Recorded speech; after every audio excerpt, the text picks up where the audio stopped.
서울시 은평구에 있는 은평제일교회는 운영 중단 명령을 받았지만 25일 주일 평소와 다름없이 예배를 드렸습니다. 은평구청은 은평제일교회 측에 22일부터 31일까지 운영 중단 명령을 내렸는데요.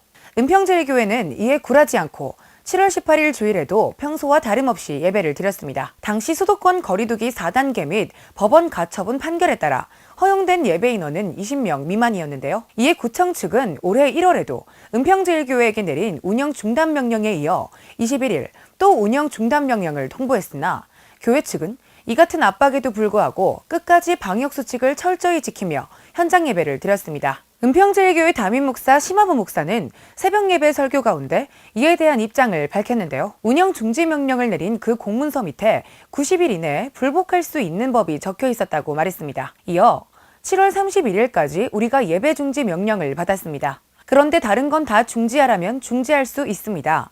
그러나 예배는 중지할 수 없는 것입니다. 예배는 하나님의 허락하에 하는 것이지 사람의 허락하에 하는 것이 아닙니다. 초대교회의 성도들이 예수 그리스도를 전하며 예배를 드릴 때 교권주의자 유대인들은 예수를 전하지 말라고 하였으나 그들은 우리가 너희 말을 듣는 게 옳으냐 하나님의 말씀을 듣는 게 옳으냐고 하였습니다. 우리도 마찬가지입니다. 다른 국가 시책에는 절대적으로 따라줘야 합니다.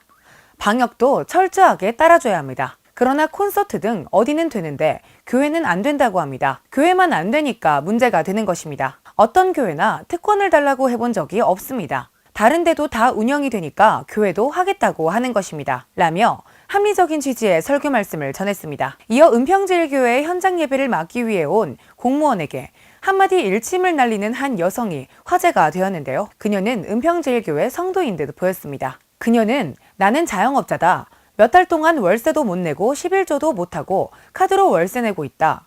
이 국민들은 하나님께 기도하며 힘을 내고 있는데 이렇게 힘들 때 교회마다 다 걸어 잠그고 예배를 드리지 말라고 하는 것은 국민들을 보고 자살하고 죽으라고 하는 것이냐? 정말 국민을 생각한다면 이렇게 어려울 때 교회의 방역을 도와주면서 성도들에게 나라를 위해 기도해 주세요.